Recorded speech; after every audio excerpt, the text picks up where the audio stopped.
আর যার সন্তানদের যে কর্মসূচি গুলো আছে তার অন্যতম একটা 9টা আছে, তার প্রথম নাম্বারে ওরা কোরআন বিরোধী হবে। আজ দুনিয়াতে তাকান, ইসলাম বিরোধী কোরআন বিরোধী যারা, কোরআন যারা পড়িয়াছে ফ্রান্সে, তাম দুনিয়ার জরিপ 228টা রাষ্ট্রের জরিপ বের হয় জানুয়ারি মাসে। আপনি জরিপ পড়ে দেখবেন তাম দুনিয়ায় সবচাইতে বেশি জারোর সন্তান তৈরি হয় ফ্রান্সে।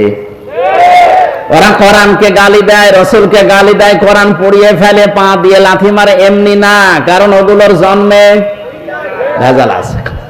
কারণ জারোর সন্তানদের প্রথম কর্মসূচি ওরা কোরআন বিরোধী, ওরা রাসূল বিরোধী। এটা প্রমাণ করেছেন নবীজি নিজের জীবনে একজনের মাধ্যমে। ওলীদ ইবনে মুগীরা নামে এই লোকটা রসুলের দাওয়াতে, রসুলের কোরআন তেলাওয়াতে, কোরআন যেখানে বোঝাতো এই লোকটা যে বাধা দিত, আল্লাহর নবী একবার রাগ করে শেষ পর্যন্ত বলেই ফেলেছিলেন যে তুমি জারোর সন্তান। হিন্দু ধর্মে 12 মাসে 13 পূজা হয়, আর আমাদের মুসলমানদের যে সমস্ত সংস্কৃতিগুলো আছে, আমাদের আনন্দের অনুষ্ঠান হয় বছরে মাত্র 2টা, ঈদুল আজহা, ঈদুল ফিতর। বাকি যে সমস্ত অনুষ্ঠানগুলো আছে আমরা সংস্কৃতি হিসাবে, ইসলামের ঐতিহ্য হিসাবে পালন করে থাকি, তার ভেতরে এই সমস্ত অনুষ্ঠানগুলো অন্যতম। এগুলো আছে এই জন্য এখনো মানুষ দিন ইসলাম জানতে পারছে, শুনতে পারছে, বুঝতে পারছে, কেউ কেউ আমলও করতে পারছে। এগুলো যদি একেবারে বন্ধ হয়ে যায়, আস্তে আস্তে আল্লাহ রসুলকে মানুষ ভুলে যাবে, শেষ পর্যন্ত বেঈমান হয়ে মরা লাগবে। সুতরাং আয়োজনের সাথে যারা সম্পৃক্ত, বিশেষ করে যুব সমাজ, আল্লাহ রাব্বুল আলামিন যে মায়েদেরকে পেটে নিয়েছেন, মায়ের পেট যেন খাদিজাতুল কুবরার মতো বানিয়ে দেন। ইসলামে যত অনুষ্ঠান আছে সব আগে ত্যাগ করা লাগে, এরপরে ভোগ করা লাগে। ইসলাম বাদ দিয়ে পৃথিবীতে যত অনুষ্ঠান আছে, যত দিবস পালন করা হয়, সবগুলোতে আগে ভোগ, এরপরে ত্যাগ করলেও আছে, না করলেও সমস্যা নেই।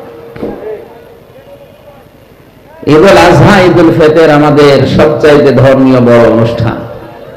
আপনি বলেন এই 2 ঈদে আপনি আগে খেয়ে আনন্দ করবেন, এটা জায়েজ নেই। ঈদুল আজহাতে আপনি আগে কোরবানি জবাই করে গোশত গরিবের পার্টিতে পাঠান, তারা খেয়ে আনন্দ করবে, হাসবে, তাদের হাসি দেখে আপনি আনন্দ করবেন। এটা ইসলাম নাকি? যদিও নিজের কোরবানি জবাই করে নিজের পরিবারস্থ লোক যদি বেশি থাকে, সব একা খাওয়াও জায়েজ আছে, অসুবিধা নেই, তারপরে ওটা সুন্নাত নিয়ম। কোরআনে সূরা হজের ভেতরে 3 ভাগ করার কথা আছে। ঈদুল ফিতরেও ঠিক এইভাবে আপনি একটা মাস রোজা রাখার পরে আনন্দ করবেন না, আগে সাদকা করেন, আগে ফিতর দেন। গরিব মানুষ সেমাই চিনি কিনবে, ওরা খাবে, হাসবে, ওদের হাসি দেখে, আনন্দ দেখে এরপরে আপনি আনন্দ করবেন। মুসলমানদের যে অনুষ্ঠানগুলো, এগুলোতে আগে ত্যাগ, তারপরে ভোগ। কথা বলেন? এই 2টা বাদ দিয়ে পৃথিবীর যত অনুষ্ঠান আপনি তাকান, আগে খাবো, আগে নেব। পয়লা বৈশাখে আগে এটা নেব, জুতা নেব, টি-শার্ট নেব, এই 3 পিস নেব, এই জিনিস নেব, আগে নেব। তার মানে আগে খাবো, এরপরে কাউকে দিলে দিলাম, না দিলে অসুবিধা নেই। দিবস পালনে বেঁধে থাকবে না। পয়লা জানুয়ারি যেটা পালন করা হয় ঠিক ওইটা ওই রকম, আগে খাবো, এরপরে দেব। অনেকে 1 বছর টাকা গুছিয়ে রাখে 14 ফেব্রুয়ারি বিশ্ব ভালোবাসা দিবস পালন করার জন্য। এইটাও আগে খাবো, এরপরে বান্ধবীকে দেব, তার না দিলেও অসুবিধা নেই। দুনিয়ায় আমরা যত অনুষ্ঠান দেখছি ইসলাম বাদ দিয়ে, সব আগে ভোগ, এরপরে ত্যাগ। আর ইসলামের অনুষ্ঠানে আগে ত্যাগ করা লাগবে, এরপরে ভোগ করা লাগবে। নবীজি মদিনাতে হিজরত করার পরে ওখানে 2টা অনুষ্ঠান দেখতে পেলেন, নওরোজ আর মেহেরজান। সাহাবায়ে কেরাম প্রশ্ন করেন, ইয়া রাসূলুল্লাহ, হে আমাদের ইসলাম কি এমন পানসা মাটির মতো যে কোনো আনন্দ উল্লাস নেই? কোন হাসি তামাশায়ের ভেতরে নেই। বিশ্বনবী মুহাম্মদুর রাসূলুল্লাহকে আল্লাহ ওই দিন মহান আল্লাহ নিজে দুইটা দিন উপহার দিয়েছিলেন আনন্দ করার জন্য। তার ভেতরে ঈদুল আজহা একটা, ঈদুল ফিতর একটা। আনন্দের ধরনগুলো আল্লাহ আগেই জানিয়েছেন, আনন্দ করবেন আমাকে সেজদা দিয়ে। তারপরে এই জন্য ঈদুল ফিতর, ঈদুল আজহাতেও যদি কেউ আনন্দ করে, সকালবেলা আগে আল্লাহকে সেজদা দিয়ে 2 রাকাত নামাজ আদায় করে তারপরে মুসলমানদের আনন্দ হবে নামাজ নিয়ে। কে নিয়ে? আজ আমাদের যে সমস্ত অনুষ্ঠান দিবস আমরা পালন করছি, আমাদের নামাজ নেই, সেজদা নেই। বিশ্বনবী জানিয়েছেন, কোন মানুষ যদি সেজদা দিয়ে অনুষ্ঠান আরম্ভ করে, মাথা নিচু করে, মাথা ঝুঁকিয়ে আল্লাহর দরবারে নিজেকে ছোট করে, পুরা অনুষ্ঠানটাই ইবাদত হিসাবে গণ্য হয়ে যায়। কোন নিয়ামত পাওয়ার পরে মানুষকে আল্লাহ শিখিয়েছেন তারা আগে সেজদা দিয়ে ছোট হয়ে নম্র হয়ে এরপরে শুকরিয়া আদায় করবে। ওয়ালাকাদ আতাইনা লুকমানাল হিকমাতা আনিশকুর লিল্লাহ ওয়া মান ইয়াশকুর ফাইন্নামা ইয়াশকুরু লিনাফসি ওয়া মান কাফারা ফাইন্নাল্লাহা হুয়াল গানিয়্যুল হামিদ। সূরা লোকমানের 12 নম্বর আয়াতে আল্লাহ পাক বলেন, আমি লোকমানকে জ্ঞান দিয়েছিলাম, হিকমত শিক্ষা দিয়েছিলাম। আমার জ্ঞান হিকমত পাওয়ার পরে লোকমান আমি আল্লাহর শুকরিয়া আদায় করেছে। বলে জ্ঞান যারা পাবে, নিয়ামত যারা পাবে, তাদের উচিত আল্লাহর শুকরিয়া আদায় করা। আর আমরা নিয়ামত পাওয়ার পরে, জ্ঞান পাওয়ার পরে আল্লাহর শুকরিয়া তো দূরের কথা, আমরা আল্লাহর বিরুদ্ধে উচ্চারণ করি। কথা বলেন ঠিক কিনা? মানুষের প্রতি আল্লাহ আশ্চর্য হয়ে কোরআনে ঘোষণা দিয়েছেন। আমার কাছে যতগুলো আয়াত আশ্চর্য মনে হয়েছে বেশি, তার ভেতরে এইটার একটা। কাইফা তাকফুরুনা বিল্লাহি ওয়া কুনতুম আমওয়াতান ফাআহইয়াকুম সুম্মা ইউমীতুকুম সুম্মা ইউহয়ীকুম সুম্মা ইলাইনা তুরজাউন। সূরা বাকারার ভেতরে আছে, আল্লাহ পাক বলেন, মানুষ কেমন করে আমি আল্লাহর সাথে কুফরি করে, নাফরমানি করে, আমারে মানতে চায়। যারা তাফসীর জানে, তাফসীর পড়ে, আলেমরা যারা আছে, কাইফা শব্দটা আল্লাহ পাক আয়াতের শুরুতে ব্যবহার করেছেন এই জন্যে পরবর্তী যে 3টা কথা বলতে চান, এটা আল্লাহরও মনে হয় যে বিশ্বাস হচ্ছে না, যে না, মানুষ আমার নাফরমানি করে। কি করে? আমার সাথে কুফরি করে, আমার সাথে নাশকরিয়া করে, আমারে মানতে চায় না। আমার বিধান কেমন করে মানুষ এটা করে? হাল আতা আলাল ইনসানি হিনুম মিনাদ দাহরি লাম ইয়াকুন শাইআম মাযকুরা। মানুষের জীবনে কি এমন কোন সময় যায়নি যখন উল্লেখ করার মতো কিছুই ছিল না? একটা উল্লেখিত জীবনের জিনিস থেকে তাকে আমি উল্লেখ করার মতো একটা জায়গায় পৌঁছালাম। ফালিয়ানজুরিল ইনসানু মিম্মা খুলিক, খুলিকা মিম্মা দাফিক, ইয়াখরুজু মিন বাইনিস সুলবি ওয়াত তারাইব। আল্লাহ পাক বলেন, মানুষ কি নজর করে দেখে না কি জিনিস দিয়ে আমি তাকে বানালাম? বাবার স্ফলিঙ্গ দিয়ে দ্রুত গতিতে বের হয়ে যাওয়া 1 ফোঁটা নাপাক পানি দিয়ে আমি আল্লাহ তাকে বানিয়েছি। তাফসীরে মুফাসসির লিখেছেন, এমন একটা বেদামি পানি, এমন একটা কম দামি পানি বের হয় মানুষের শরীর থেকে, যেটা তামাম দুনিয়ার কোনো মার্কেটে 4 আনাও দাম নেই। আছে? কেউ ফিরে দিলেও নেয় না। এমন একটা নাপাক পানি মায়ের রেহেমের ভেতরে যাবার সময় বাবার স্ফুলিঙ্গ থেকে দ্রুতগতিতে বের হওয়ার সঙ্গে সঙ্গে 40,000 মানুষ তৈরি হতে পারে এরকম রূহ এই নাপাক পানির ভেতরে থাকে। বিজ্ঞান প্রমাণ করছে এখান থেকে মায়ের জরায়ুতে ধাক্কা দিয়ে একেবারে ডিম্বাণু পর্যন্ত যেতে অনেকেই দেওয়ালের সাথে ধাক্কা খেয়ে পড়ে যায়, অনেকে পায়ের সাথে পা লেগে মনে করেন পড়ে যায়।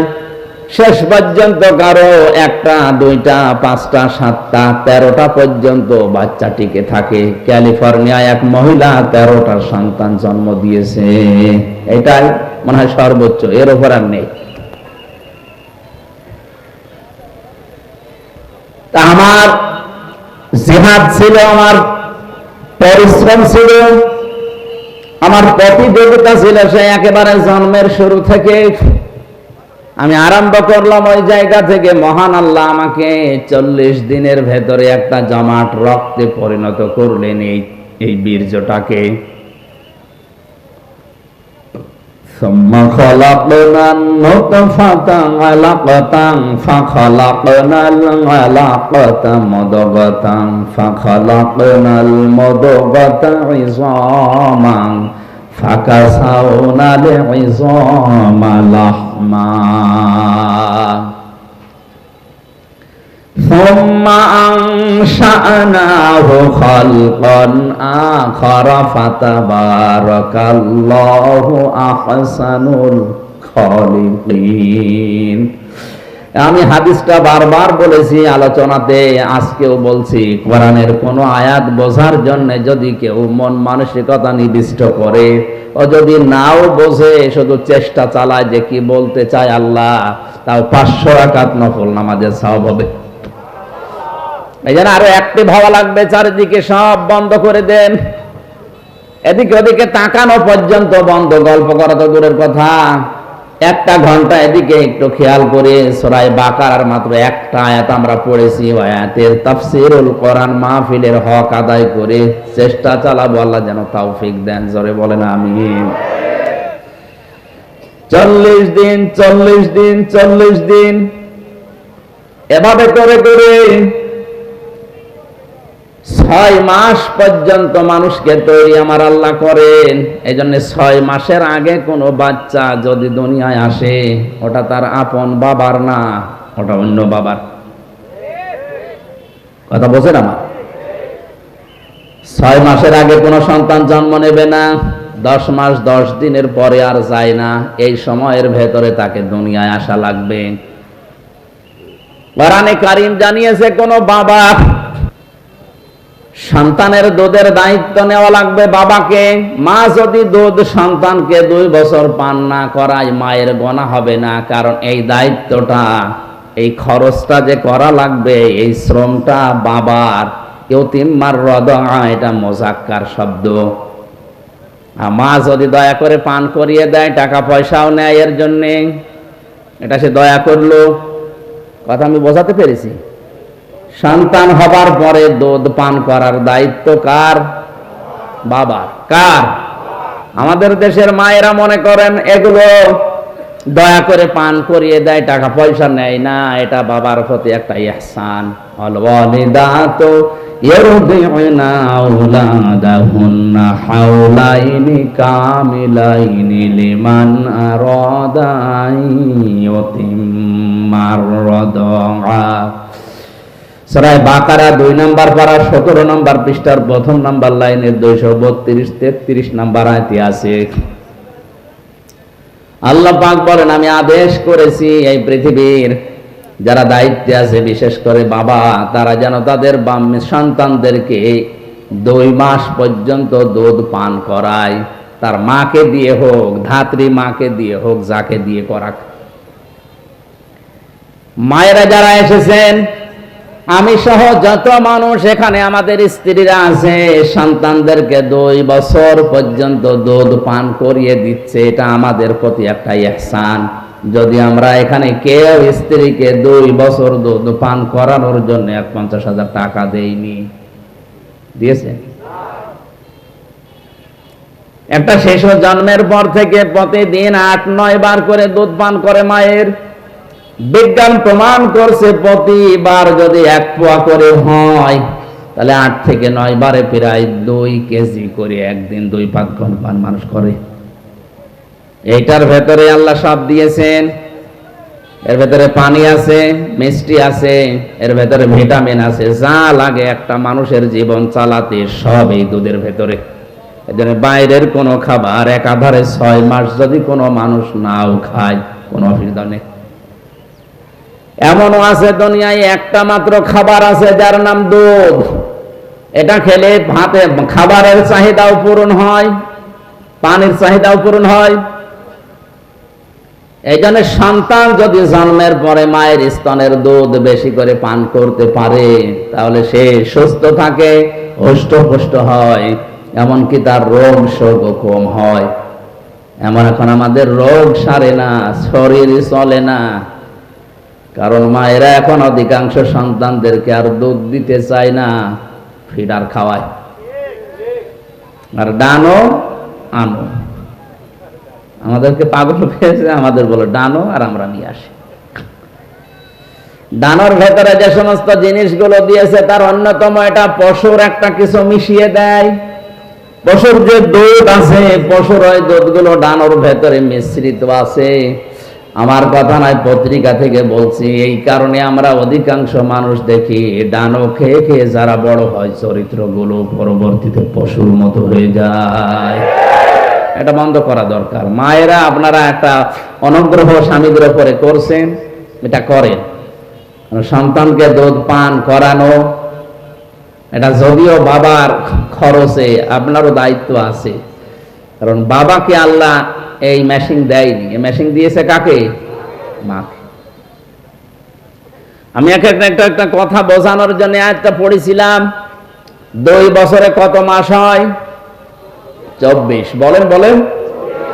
এবার সূরা আহকাফ 15 নম্বর আয়াতে আছে ওয়াল ওয়ালিদাতু ওয়াসাইনাল ইনসানা বিওয়ালিদাইহি ইহসানা হামালাতুহু উম্মুহু কুরহা ওয়া ওয়াদাআতুহু কুরহা ওয়া হামলুহু ওয়া ফিসালুহু 30 শাহরা। আমি দুনিয়ার যত মানুষ আছে এখানে শুধু মুসলমান না, পৃথিবীর 750 কোটি এখন মানুষ, সবাইকে আল্লাহ নির্দেশ দিচ্ছে তোমরা তোমাদের মা বাবার সাথে ভালো আচরণ করো। এটা ফরজ, নামাজ এবং রোজার মতো। মা বাবার সাথে ভালো আচরণ করা নফল না ফরজ? কেমন ফরজ? নামাজ পড়লা যেমন ফরজ, মায়ের সাথে বাবার সাথে হাসি মুখে কথা বলা ফরজ। কথা বলেন। কোরআনে কারিমে আল্লাহ পাক জানিয়েছেন ইম্মা ইয়াবলুগান্না ইনদাকাল কিবারা আহাদুহুমা আও কিলাহুমা ফালা তাকুল লাহুমা উফফিন ওয়ালা তানহারহুমা ওয়া কুল লাহুমা কাওলান কারীমা। তোমাদের মা বাবা একজন অথবা 2 জন যদি বার্ধক্য অবস্থায় পৌঁছিয়ে যায়, মাথায় ঝাঁকি দিয়ে বেয়াদবিমূলক কোনো কথা তাদের সামনে বলবা না। তুমি যদি আল্লাহ এবং কিয়ামতে বিশ্বাস করে থাকো, যদি নামাজ পড়ো আল্লাহর জন্য, মায়ের সাথে বাবার সাথে ভালো আচরণ করা লাগবে ওই আল্লাহর জন্য। নামাজ পড়ে রোজা রাখে কিন্তু মা বাবার সাথে আচরণ খারাপ, এ লোকটা জান্নাতে যেতে পারবে না। আরাফ নামক একটা দেওয়াল আছে, ওই দেওয়ালের উপরে বসে থাকবে। নবীজি হাদিসটা যখন বলছিলেন কিয়ামতে আরাফ নামক একটা প্রাচীর থাকবে, ওর উপরে কিছু মানুষকে আল্লাহ দাঁড় করাবে। ওরা জান্নাতেও যাবে না, জাহান্নামেও পড়বে না। সাহাবীরা বলেন হুজুর এরা জাহান্নামেও যাচ্ছে না, জান্নাতেও যাচ্ছে না, কাজ কি? আল্লাহর নবী বলেন এরা নামাজ রোজা হজ যাকাত সব করেছে, এমনকি ইসলাম প্রতিষ্ঠার জন্য আন্দোলনও করেছে। এই জন্য আল্লাহ তাদেরকে জাহান্নামে দিচ্ছে না, জান্নাতে দেয় না একটাই মাত্র কারণ এরা মা বাবার সাথে আচরণ ভালো করতো না। চট্টগ্রামবাসী নামাজ পড়েছে, রোজা রেখেছে, নফল দান সাদগা, এমনকি ইসলামী আন্দোলন করেছে, জিহাদ পর্যন্ত করেছে। এই লোকটাকে আল্লাহ জাহান্নামে দিচ্ছে না, এই একটাই কারণ, হাল আদুল্লুকুম আলা তিজারাতিন তুনজিকুম মিন আযাবিন আলীম। এমন একটা ব্যবসার কথা বলবো যেটা করলে জাহান্নামে যাওয়া লাগবে না। এজন্য ইসলামী আন্দোলন যারা করবে, সফল যদি নাও হয়, ওরা জাহান্নামে যাওয়া লাগবে না। দলিল সূরা সফের এই 10, 11, 12 নম্বর আয়াত, তুমিনুনা বিল্লাহি ওয়া রাসূলিহি ওয়া তুজাহিদুনা ফি সাবিলিল্লাহ বিআমওয়ালিকুম ওয়া আনফুসিকুম যালিকুম খায়রুল লাকুম ইন কুনতুম তা'লামুন। আল্লাহ রাব্বুল আলামিন বলেন, যারা আল্লাহ রাসূলকে বিশ্বাস করার পরে দাবি অনুযায়ী ভালো ভালো কাজের আঞ্জাম দেবে। এখানে ভালো কাজ বলতে যালিকুম খায়রুল লাকুম এর ব্যাখ্যায় আছে এর আগের শব্দটা সবচাইতে ভালো কাজ, সেটা হচ্ছে তুজাহিদুনা ফি সাবিলিল্লাহি বিআমওয়ালিকুম ওয়া আনফুসিকুম।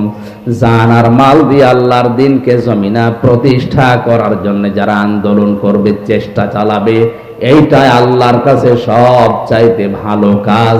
এদেরকে আল্লাহ জাহান্নামে দেবে না। আমি আবার ফতোয়া দিলাম, ইসলামী আন্দোলন দুনিয়াতে যারা করবে, ইসলাম প্রতিষ্ঠার জন্য যারা কাজ করবে, এদের অন্য পাপের জন্য যদি আল্লাহ শাস্তিও দিতে চান, জাহান্নামে দেবেন না, ওই প্রাচীরে রাখবেন, আরাফ নামক ওই প্রাচীরে দাঁড় করিয়ে রাখবেন। এদের জাহান্নাম এদের জন্য হারাম, জাহান্নামে দেবে না। আমি আবার রিপিট করছি, ইসলাম প্রতিষ্ঠার জন্য পৃথিবীতে যারা আন্দোলন করবে, সংগ্রাম করবে, জান আর মাল দিয়ে, এদেরকে আল্লাহ দেবে না। কোন জায়গায়? আরো জোরে বলেন। সুতরাং আর যাই করি, এই পথ ইসলামী আন্দোলনের যেটা, এটা ছাড়া যাবে না। কারা রাজি আছেন দেখি? লিল্লাহি তাকবীর। আলহামদুলিল্লাহ ভাই, আলহামদুলিল্লাহ। আমি আপনাকে বাঁচাতে চাই। আরাফ নামক এই প্রাচীরে যারা দাঁড়িয়ে আছে, এদেরকে জাহান্নামে দিচ্ছে না কেন? নবীজি বললেন এরা ইসলামী আন্দোলন করতো, জিহাদ করতো, এই কারণে দিচ্ছে না। দ্বিতীয় নম্বরে এদেরকে জান্নাতে দিচ্ছে না আল্লাহ কেন? আল্লাহর নবী বলেন এদের সবগুলোই তো তোমরা শুনলে ভালো ছিল, কিন্তু মা বাবার সাথে এদের আচরণ ভালো ছিল না। চট্টগ্রামবাসী, এই কথাটা কত কঠিন। জাহান্নামে দিচ্ছে না ইসলামী আন্দোলন করার কারণে, আর জান্নাতে দিচ্ছে না মা বাবার সাথে আচরণ খারাপ করার কারণে। হাদিসের শেষে কিন্তু আর নবী বলেননি এদেরকে আল্লাহ জাহান্নামে দেবে না, জান্নাতে দেওয়ার বলেননি, ওই পর্যন্ত শেষ। এবার বলেন তো, এইরকম আচরণ করে যদি কপাল নিয়ে কেউ যায়, আর যদি আরাফ নামক ওই প্রাচীরে আবাদান আবাদান থাকা লাগে, ওর চাইতে ও জান্নাতেও যেতে পারছে না, জাহান্নামেও যাবে না, কপাল পোড়ার কেউ আছে? এজন্য এই দুইটা জায়গা খুব সেনসিটিভ, খুব খেয়াল রাখা লাগবে। এই দুইটা জায়গায় জায়েজ কোনো কাজে যেন মা বাবা নারাজ হয়ে না যায়। মায়ের কথা মতো বউ তালাক দেওয়া জায়েজ আছে না নেই? আন্দাজে ফতোয়া দেব, জায়েজ নেই। বাবার কথা মতো জায়েজ আছে। হ্যাঁ, বাঁশখালীবাসী মায়ের কথা মতো বউ তালাক দেওয়া জায়েজ নেই, যদিও তাদের সম্পর্কটা খারাপ। নবীজি কেন এটা বলেছেন? কারণ আল্লাহর নবীকে আল্লাহ জানিয়েছেন, দুনিয়াতে যত ফেরেশতা মার্কা মানুষ হোক, বউ শাশুড়ির সম্পর্ক একেবারে মা মেয়ের মতো 100 ভাগ হয় না। শাশুড়ি সবসময় চিন্তা করে লোকের মেয়ে, চিন্তা করে আপন মা না। এক গাছের ছাল অন্য গাছে জোড়া দিলে যেমন লাগতে চায় না, 100 ভাগ ওই রকম মেলে না। এই জন্য অধিকাংশ পরিবারে সন্তান বিয়ে করার পর থেকেই বইয়ের গোতাগুতিতে আলাদা হয়ে যায়। আমার আল্লাহর দিকে আমি তাকিয়ে বলছি, আমার মনে হয় যে সমস্ত বড় কারণে মাগুলো বাবাগুলো আলাদা করে দিচ্ছি, এই বোর কাছে যদি তার আপন মার বাবা 2 দিন 5 দিন না 10 বছরও থাকে, কোনদিন স্বামীকে বলবে না এদের আলাদা করে দাও। বলবে? আল্লাহ আমাদের মনের খবর আগে থেকে জানে, আমাদের আচরণ এই জন্যই জানিয়েছেন নবীজির মাধ্যমে যে মায়ের কথা মতো অন্তত বউকে তালাক দিতে পারবা না। হ্যাঁ, বাবার কথা মতো পারবা যদি বাবা দেখে যে বৌমার চরিত্র উলট পালট, ইসলামের নিয়ম কানুন মেনে চলে না, ক্ষতি হয়ে যাচ্ছে ইসলামের, তখন যদি সন্তানকে বলে যে বাদ দেওয়া লাগবে, বাবার কথা মতো আল্লাহর বিধানের দিকে তাকিয়ে হলেও বাদ দেওয়া যায় যাচ্ছে। তাহলে এখান থেকে মাসলা বের হলো দুইটা, মায়ের কথা মতো যত খারাপই হোক বউ তালাক দেওয়া, বাবার কথা মতো জায়েজ আছে। হযরত ওমরের সন্তানকে হযরত ওমরের কথা মতো আব্দুল্লাহ তালাক দিয়েছিল। হযরত ইব্রাহিম আলাইহিস সালামের ইঙ্গিতে ইসমাঈল নবী আলাইহিস সালাম তার স্ত্রীকে তালাক দিয়েছিল। কথা বলেন না কেন? আমি কথা বলছিলাম মা বাবার সাথে আচরণ খারাপ করা ভালো করার বিষয়ে বলতে বলতে আল্লাহ শেষ পর্যন্ত এমনও জানালেন, কথা যদি বলতে চাও উঁচু গলায় মাথা উঁচু করে কর্কশ ভাষায় তো বলবাই না, কথা বলতে চাইলে মাথা নিচু করে প্রেসিডেন্টের সামনে প্রধানমন্ত্রীর সামনে দাঁড়িয়ে যেভাবে নরম সরে বলো, ঠিক ওই কায়দায় বলো। আল্লাহ তা কায়দা শিখিয়েছেন। দেখেন তো পরের আয়াতে, واخفض لهما جناح الذل من الرحمة وقل رب ارحمهما كما ربياني صغيرا। জবান খুলে ময়দানে আল্লাহর শেখানো দোয়াটা একবার পড়েন, রব্বির হামহুমা কামা।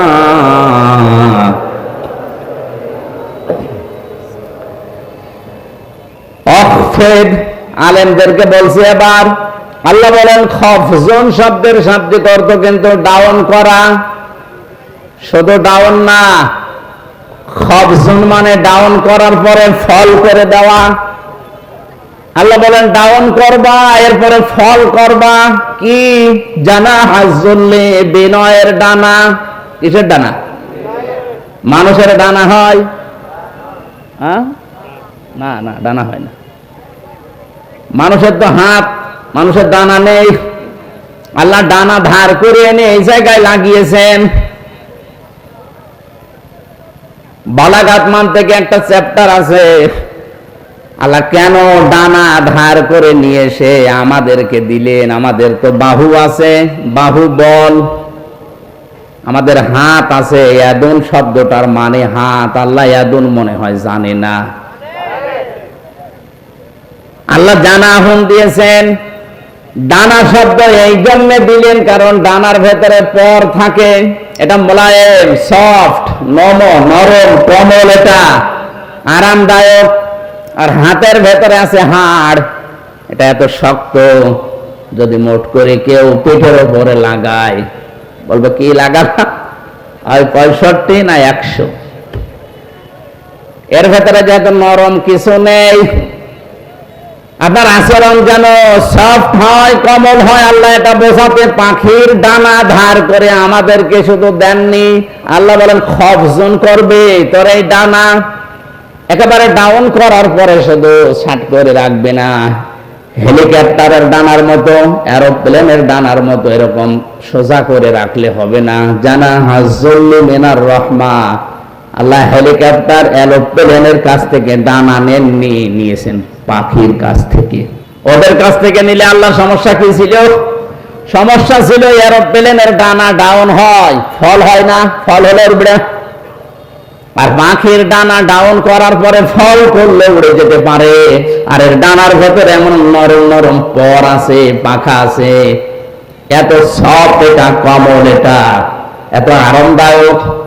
সিল যখন সোমারে মা পাখিটা আস্তে করে নিজের ডানাটা বিছিয়ে দিয়ে ফল করে দেয়, বাচ্চারা ওর নিচে একটা কিচির মিচির আওয়াজ করে, এটা অনির্বচন সুখ অনুভব করে।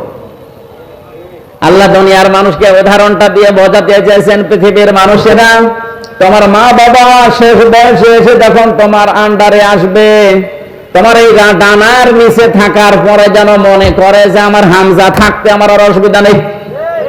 কথা বলেন এখানে, এরকম মনে করতে পারছে? বলেন বলেন না। এরকম মনে করতে পারছে না, সেই পরিবেশ নেই আজ কাদের কারণে? আমি যতগুলো কারণ পেয়েছি তার অন্যতম কারণ হচ্ছে অধিকাংশ বাড়িতে তার বউ না, এই এলাকায় এখন নেই। আর এই বউকে বারবার কান পড়া দেয় এর বড় মা আর ওর বড় বোন, আর ওর আশপাশের ভাবি যারা আছে তারা বলে আর কতদিন থাকবা, আলাদা হও, আরামে খেতে পারবা। এরকম কার কার বউকে দেয়া মনে হয় এই এলাকায় বলা ঠিক হলো না? এটা আমাদের কুষ্টিয়ায় আছে। সম্মানিতা মা বোনেরা, কোন প্যান্ডেলে আছেন আমি জানি না, একটা স্বামীও হাত তোলেনি। আপনাদের চরিত্র কত ভালো, এরা হাত না তোলার পেছনে কারণ আছে দুইটা। এক নম্বরে যদি কেউ হাত তোলে ক্যামেরা হচ্ছে, ও বাড়ি গিয়ে ইউটিউবে দেখবে আমার লোক হাত ধরেছে, আপনার হাতই বন্ধ করে দেবে। দ্বিতীয় নাম্বারটা আমি বললাম না। দেখেন, জানা হাজ্জুল মিনার রহমা দেওয়ার পরে আল্লাহ রাব্বুল আলামিন এই দোয়াটা মানুষকে শিখিয়েছেন যে এই দোয়া করো, রব্বির হামহুমা কামা রব্বায়ানি সগীরা। ইয়া আল্লাহ, এই মা বাবা ছোটবেলায় আমার প্রতি যে স্নেহ, যে দয়া, যে মায়া, যে রহমত দেখিয়েছে, আল্লাহ মেহেরবানি করে তুমি তাদের উপর ওই রকম দয়া, রহমত, মায়া, মহব্বত ঢেলে দাও। এমনকি কবরে যদি যায় তাদেরকে তুমি ওই রকম ভাবে দেখাশোনা করো যেভাবে ছোটবেলা আমাকে দেখাশোনা করেছিল। একটা সন্তান প্রতিপালন করা কত কঠিন, আমার এই ছোট মেয়েটা নিয়ে আমি এখন টের পাচ্ছে। একটা জিনিস 5 বার বললেও বোঝে না। আমার মনে মাঝে মনে হয় ঠিক ছোটবেলায় আমি মনে হয় এরকম তেড়াই ছিলাম। ওর মা আমারে বলে মাঝে মাঝে যে তুমি এরকম তেড়া ছিলে ছোটবেলায়, এই কারণে তোমার এটাও এরকম। আমার ভাইরা, আমার কথা বোঝানোর বিষয় ছিল মা বাবার প্রতি ভালো ব্যবহার করা, ইহসান করার কথা আল্লাহ বলার পরে জানিয়েছেন কেন করবা জানো? কারণ তোমার এই মা তোমাকে পেটে বহন করেছে কষ্টের পরে কষ্ট সহ্য করে, এবং দুধ পান করিয়েছে 30 মাস। সব মিলে বলেন বলেন, আল্লাহ কিন্তু সালাসনা সাহারা দিয়েছেন, ওয়া হামলুহু ওয়া ফিসালুহু, এই যে মাঝখানে ওয়া দিয়ে জানিয়েছেন তোমাকে দুধ পান করানো আর তোমাকে পেটে রাখা, সব মিলে 30 মাস। আমরা এর আগে জেনেছি দুধ পান করানো লাগে কয় মাস? 24। বলেন না কেন? 30 এর ভেতরে 24 মাস গেলে কত থাকে? 6। এখান থেকে এই গবেষণা করে বের করা হয়েছে সূরা কলমের 13 নম্বর আয়াত থেকে 17 নম্বর আয়াত পর্যন্ত ব্যাখ্যা আছে যে দুনিয়াতে মানুষ আসতে সর্বনিম্ন সময় লাগবে 6 মাস। এর আগে যদি কেউ আসে ওটা বৈধ না, ওটা জারজ। আর জারজ সন্তানদের যে কর্মসূচি গুলো আছে তার অন্যতম একটা 9টা আছে। তার প্রথম নাম্বারে ওরা কোরআন বিরোধী হবে। আজ দুনিয়াতে তাকান, ইসলাম বিরোধী, কোরআন বিরোধী যারা, কোরআন যারা পড়িয়াছে ফ্রান্সে, তাম দুনিয়ার জরিপ 228টা রাষ্ট্রের জরিপ বের হয় জানুয়ারি মাসে। আপনি জরিপ পড়ে দেখবেন তাম দুনিয়ায় সবচাইতে বেশি জারজ সন্তান তৈরি হয় ফ্রান্সে। ওরা কোরআনকে গালি দেয়, রসুলকে গালি দেয়, কোরআন পড়িয়ে ফেলে, পা দিয়ে লাথি মারে, এমনি না, কারণ ওগুলোর জন্মে ভেজাল আছে। কারণ জারজ সন্তানদের প্রথম কর্মসূচি ওরা কোরআন বিরোধী, ওরা রাসূল বিরোধী। এটা প্রমাণ করেছেন নবীজি নিজের জীবনে একজনের মাধ্যমে। ওলীদ ইবনে মুগীরা নামে এই লোকটা রসুলের দাওয়াতে, রসুলের কোরআন তেলাওয়াতে, কোরআন যেখানে বোঝাতো এই লোকটা যে বাধা দিত, আল্লাহর নবী একবার রাগ করে শেষ পর্যন্ত বলেই ফেলেছিলেন যে তুমি জারজ সন্তান। মানুষকে জন্ম নিয়ে কথা বললে এমনিতে রাগ হয়ে যায়। বাড়িতে গিয়ে ডাক দিয়ে বলে, মা মোহাম্মদ আমার এই গালি দিয়েছে, সত্যি করে বলো আমার বাবাকে। মা বলছে তোর বাবা, তোর বাবা? না, ও বাবা আমি মানি না, আমার আসল বাবাকে। জোড়াজুড়ি করার শেষ পর্যায়ে মা ডাক দিয়ে বলে, বাবা এ কথা তোরে কে বারবার জিজ্ঞাসা করতে বলে? বলে মোহাম্মদ আমারে গালি দিয়েছেন, আমি কি জারজ সন্তান? মা মাথা নিচু করে বলে, বাবা ওই ছেলে যা বলে ঠিকই হয়, তুই কেন তার পেছনে লাগলি? কোরআনে কারীম মানুষকে শোনাচ্ছিল, দাওয়াত দিচ্ছিল কোরআন দিয়ে, আমি বাধা দিয়েছিলাম, আমার এই কথা বলে গালি দিয়েছে। মা বলছে, বাবা তোর জন্ম হয়েছে বাড়ির রাখাল দিয়ে। এখান থেকে 13টা আয়াতে আমি পড়েছি ব্যাখ্যায়। বিশ্বনবী জানিয়েছেন দুনিয়ায় জারজদের কর্মসূচি 9টা, তার প্রথম নাম্বারে তারা কোরআন বিরোধী। এটা রেকর্ড হয়ে কালকে তামাম দুনিয়ায় ছড়াবে। সারা দুনিয়ার মানুষকে বলছি কোরআন বিরোধী যারা, আপনি দেখলেই বুঝবেন ওটা জন্ম ঠিক নেই। এবার আয়াত পড়ছি, উতুল্লিম বাদা যালিকা জানিম। বদমেজাজি যার সন্তান ওই মানুষগুলো। আমার ভাইরা, আমি কথা বলছিলাম 6 মাস পরে আমার আল্লাহ তখন রূহ দেয় মানুষের ভেতরে। রূহ মানে আল্লাহর একটা হুকুম। ইয়াসআলুনাকা আনির রূহ কুলির রূহু মিন আমরি রাব্বি। হে নবী, ওরা যদি জিজ্ঞাসা করে রূহটা আবার কি, 6 মাস পরে যেটা মানুষকে দেওয়া হয়, আপনি বলবেন এটা আল্লাহর হুকুম। এটা কি? এই হুকুমটা আপনার ভেতরে আছে, এজন্য নড়াচড়া করেন। হুকুমটা বের হয়ে গেলে আপনার নামের আগে একটা টাইটেল যোগ হবে, মরহুম হামজা। কথা বলেন। তাহলে যেটা আছে এটা আমার ভেতরে কার হুকুম? এরকম কার? বিজ্ঞান প্রমাণ করে সারা শরীরের ভেতরে অনেক কিছু পর্যন্ত তারা ধরতে পেরেছে, কিন্তু রূহটা কি কোথায় থাকে আজ পর্যন্ত বের করতে পারেনি। কারণ এই হুকুমটা কার? আল্লাহ পাক বলেন, আমি যখন হুকুম করব বের হয়ে আয়, তামাম দুনিয়া মিলেও আটকিয়ে রাখতে পারবে না। আর আমি এটা করার জন্য 14 জন ফেরেশতা নিয়োগ করব, তাও না। ইন্নামা আমরুহু ইযা আরাদা শাইআন আইয়াকুলা লাহু কুন ফায়াকুন। আমি যখন কোন কাজের ইচ্ছা করি, ইরাদা করি, তখন বলি কোন হও, সঙ্গে সঙ্গে কাজটা হয়ে যায়। মানুষের ভেতরে আল্লাহ রূহ দেওয়ার পরে খাবারের উদ্রেক তখন দেখা দেয়। খাবারের প্রয়োজনে দুনিয়ার কোন মানুষ সেখানে কিছু পাঠাতে পারে না। আল্লাহ নিজের পক্ষ থেকে মায়ের মাসিক অংশ বন্ধ করে দিয়ে খাবারের ব্যবস্থা করেন। এমন একটা খাবারের ব্যবস্থা 6 মাস আগে গরম করে আল্লাহ রেখে দেন। দুনিয়ার বিজ্ঞান প্রমাণ করেছে এর ভেতরে আল্লাহ সব কিছু লুকিয়ে রেখেছেন। এজন্য পৃথিবীর কোন মানুষ যদি কিচ্ছু না খায়, জন্ম থেকে মৃত্যু পর্যন্ত শুধু দুধ খায়, তাও সে বেঁচে থাকতে পারবে।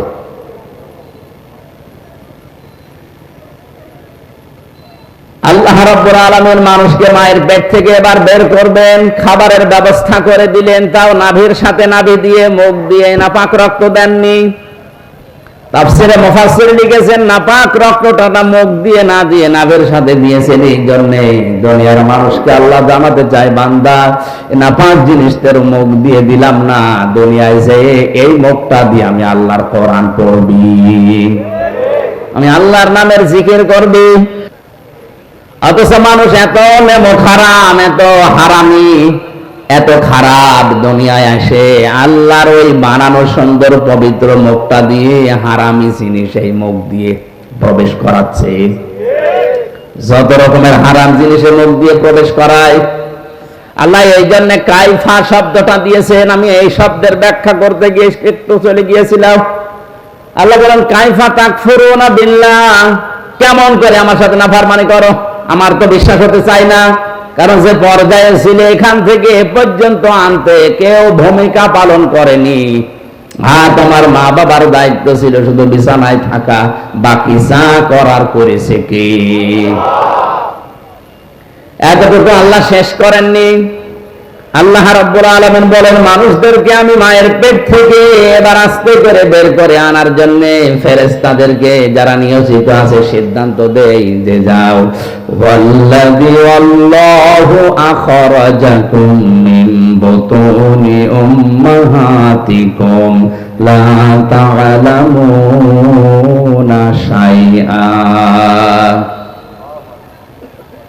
মায়ের পেট থেকে আস্তে করে আমি বাচ্চার আকারে বের করে আনি এমন অবস্থায় যখন সে কিছু জানতো না। ওয়াজআলা লাকুমুস সামআ ওয়াল আবসারা ওয়াল আফইদা লাআল্লাকুম তাশকুরুন। শ্রবণ শক্তি, দর্শন শক্তি, বাক শক্তি, আকেল শক্তি, ঘ্রাণ শক্তি, এই পাঁচটা আমি আল্লাহ রব নামের কারণে মানুষকে দান করি। আল্লাহ কি করেন বলেন বলেন? আল্লাহ আপনাকে দয়া করে দান করেছেন। এটা যদি আল্লাহ আমাদেরকে দান না করতো তাহলে আমি কানা হয়ে আসতাম। বলেন না কেন? আমি যদি শ্রবণ শক্তি না পেতাম তাহলে কালা হয়ে আসতাম। যদি দর্শন শক্তি না পেতাম তাহলে মানুষ আমারে কানা, অন্ধ বলে ডাক। রক্ত, গোশত, চর্বি আর চামড়া, মায়ের ওই নাপাক জিনিস, বাবার ওই নাপাক জিনিস দিয়ে 8টা জিনিস হয়।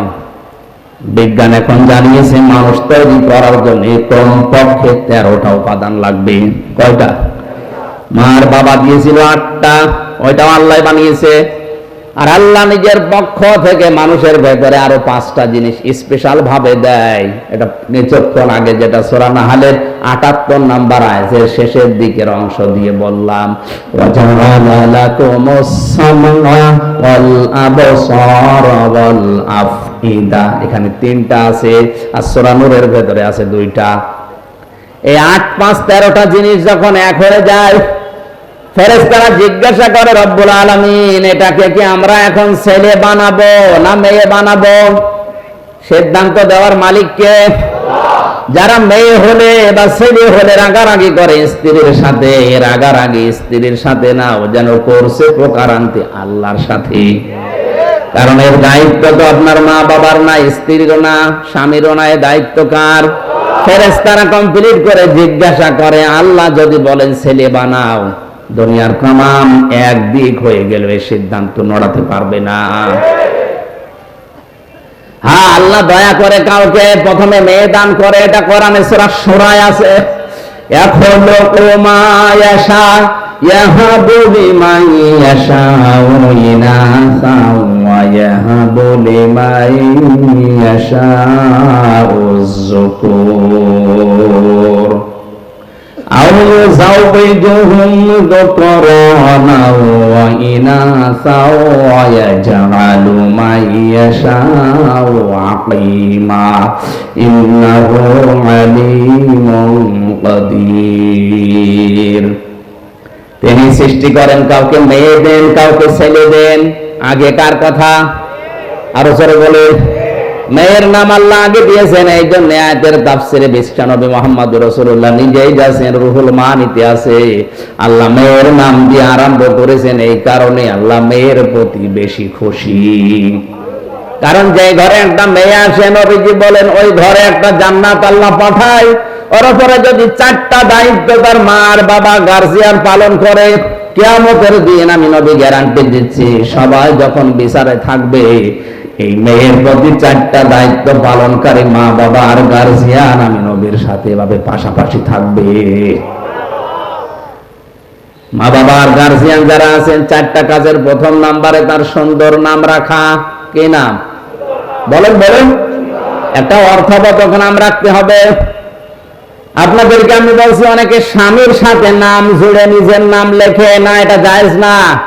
আপনি নাম লিখবেন বাবার নামের সাথে, কারণ স্বামী আজ আছে কাল নেই। কথা বলেন না কেন? আজকে যদি আপনার স্বামী তালাক দিয়ে দেয়, কালকে ওর সাথে দেখা করা কি? কথা বলেন। আপনার বাবার সাথে তালাক হবে? হবে না। এই জন্য মায়ের নাম, ছেলের নাম, মেয়ের নাম বাবার সাথে মিলিয়ে রাখা দরকার। কারণ কিয়ামতের দিন আল্লাহ বাবার নামের সাথে মিলিয়ে আপনাকে ডাক দেবে। তাদেরকে আমি ডাক দেব তাদের বাবার নামে। এই জন্য আমার নাম আমির হামজা, আমার বাবার নাম রিয়াজ, হামজা বিন রিয়াজ, রিয়াজের ছেলে হামজা। আমার মেয়ের নাম মাওয়া। ও যদি নাম লিখতে চায় এভাবে লিখতে পারবে, মাওয়া বিনতে হামজা, হামজার মেয়ে মাওয়া। কথা বুঝতেছে? এখন স্বামীর নামের সাথে যদি মিলিয়ে কেউ লেখে, আমার স্ত্রীর নাম মনে করেন তানিয়া, আমার নাম আমির হামজা, ও তানিয়া আমির লিখে দিল। 2 দিন পরে যদি ওর সাথে আমার তালাক হয়ে যায়, ওর মুখ দেখায় তো আমার জায়েজ নেই। কিন্তু আমার মেয়ে মাওয়ার ফারিহা একেবারে মরণ পর্যন্ত ওদের সাথে সম্পর্ক কোনোদিন কাট হওয়ার সম্ভাবনা আছে? আশা করছি মাসলাটা বুঝেছেন। এখন থেকে বাবার নামের সাথে মিলিয়ে দেবেন, স্বামীর নামের সাথে না।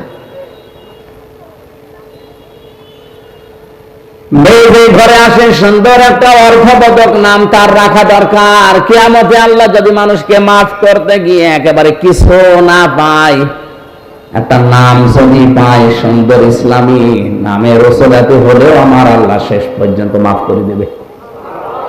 একটা হাদিসে পড়েছিলাম কিয়ামতে আল্লাহ বিচারের ময়দানে ডাক দেবেন মরিয়ম, হাজার হাজার মরিয়ম দাঁড়িয়ে যাবে। রব্বুল আলামিন বলেন আমি তো এত মরিয়ম চাইনি, আমি চেয়েছি ঈসা নবীর মা মরিয়মকে। মরিয়ম নামের মেয়েরা ডাক দিয়ে বলে রব্বুল আলামিন তুমি তো বলো নাই ঈসা বিনতে মারিয়াম কই, ঈসা নবীর মা মরিয়ম কোথায়, কথা তো বলে ডাক দাওনি। মরিয়ম বলে যখন ডাক দিয়েছে দুনিয়ায় বিধান তোমার মানিনি, আজকে তোমার আদেশ শোনার পরে সঙ্গে সঙ্গে লাব্বাইক বলেছি। আল্লাহ পাক বলেন আমার ঈসা নবীর মা মরিয়মের সাথে তোমরাও যাও আমার জান্নাতে। এমন নাম যদি রাখেন যে নাম শুনলে কুকুরেও হাসে। একজনের নাম শুনেছিলাম কুকু, কিনা কুকু। খালেদা জিয়ার দ্বিতীয় ছেলের নাম কি? কয়কার কয়কার বাদ দিয়ে যদি শুধুমাত্র হস্যকার দিয়ে দেন, এই ওর দাদি যদি ডাক দেয় যার দাঁত নেই কি বলে ডাকবে? কুকুর। বলবে কুকুর পানি নিয়ে আয়। বিশ্ববিদ্যালয়ে থাকাকালীন আমার এক স্যার গল্প বলছিলেন, এক লোকের নাম ছিল ফ্যান চাটা। লোকজন গরিব মানুষ তাই জন্য ওই নামেই তারে ডাকে। ধনী হয়ে গেছে লোকটা, এখন টাকা পয়সার মালিক, চিন্তা করছে আমার এত কিছু হয়েছে কিন্তু নামটা হবে না। এলাকার মেম্বার চেয়ারম্যান মানুষদেরকে ডাক দিয়ে গরু জবাই করে খাওয়িয়েছে। আমার নামের পরিবর্তন করবো আজকে। পোস্টার তো ছাপিয়েছে, পোস্টার এবার উদ্বোধন করবে চেয়ারম্যানকে দিয়ে। চেয়ারম্যান মাইক হাতে নিয়ে বলছে ভাইরা আমার, বোনেরা আমার, লোকটা এতদিন গরিব ছিল এই জন্য নামে সমস্যা ছিল না, কারণ গরিব মানুষের নাম হলেও হয় না হলেও অসুবিধা নেই। আজকের টাকা পয়সা অর্থ সম্পদ সম্মানিত মানুষ আল্লাহ তাকে বানিয়েছে, আজকে নামের পরিবর্তন করতে চাই। আপনাদের সবাইকে খাওয়াইয়েছে, আমিও খেলাম, আজকে থেকে ওর নাম আমি পাল্টিয়ে দিলাম। ওর নাম এখন থেকে ফ্যান চাটা নয়, নাম হবে মধু চাটা। লোকটা মাইক হাতে নিয়ে বলছে ভাইরা আমার, এলাকার মানুষ আমার বাড়িতে দাওয়াত তো খেলো, আমার নামেরও পরিবর্তন হইলো, কিন্তু নাম থেকে ওই চাটাটা আর গেল না। আগে ছিলাম ফ্যান চাটা, এখন কি চাটা। এখানে আপনারা যারা গার্জিয়ান আছেন, মা বাবা বড় ভাই, তারা সন্তানের নামটা রাখবেন এমন ভাবে অন্তত নামের প্রভাব যেন তার কর্মজীবনে পাওয়া যায়। আসাদ, আসাদ মানে কি? সিংহ। আসাদ মানে এরকম নাম যদি অর্থবোধক রাখেন, আসাদুজ্জামান, জামানার সিংহ, বড় হয়ে যেন ইসলামের সিংহ হতে পারে। আসাদুল ইসলাম, শান্তির সিংহ, শক্তিশালী মজবুত। এরকম ইসলামের জন্য আমাদের সিংহ মার্কা পুরুষ দরকার আছে না নেই? নাম রেখে দিয়েছে বল্টু। এখানে অর্থবোধক একটা নাম রাখা। 2 নম্বরে শুধু নাম রাখা না, তার পেছনে খরচ করা। একটা সন্তান প্রতিপালন করতে গিয়ে যদি কেউ খরচ করে, সেই মেয়ের পেছনে কিয়ামতের দিন ওই টাকা পয়সার হিসাব আল্লাহ নেবেন না। আপনার মেয়ের জন্য যদি একটা জামা কিনে দেন, স্যান্ডেল কিনে দেন, খেলনা কিনে দেন, মেয়ের লেখাপড়ার পেছনে, তার দিন এলেম শেখার পেছনে যত খরচ হবে ওই টাকাগুলোর হিসাব দেওয়া লাগবে না। অনেককে এখন খরচ করতে চায় না, জায়গা মতো অকাজে খরচ করে।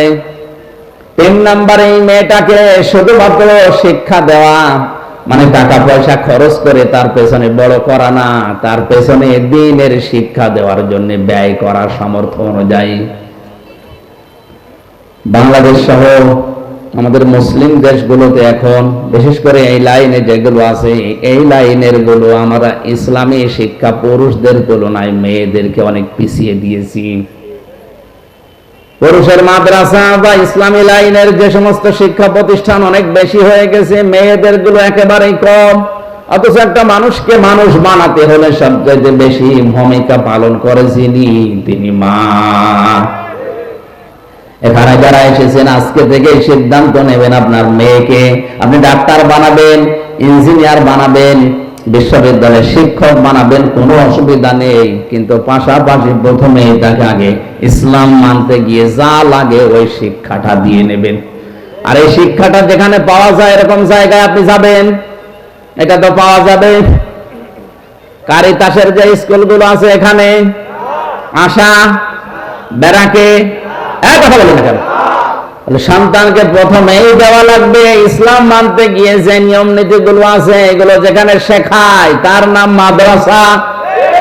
বলেন, এরা যদি 1 থেকে অন্তত 5 পর্যন্ত এই নিয়ম নীতিটা জানতে পারে, ইসলামের মৌলিকটা 6, 7 যেটা এখন দেখতে পাচ্ছে ওটা ওরা জানলেও বিশ্বাস করবে না।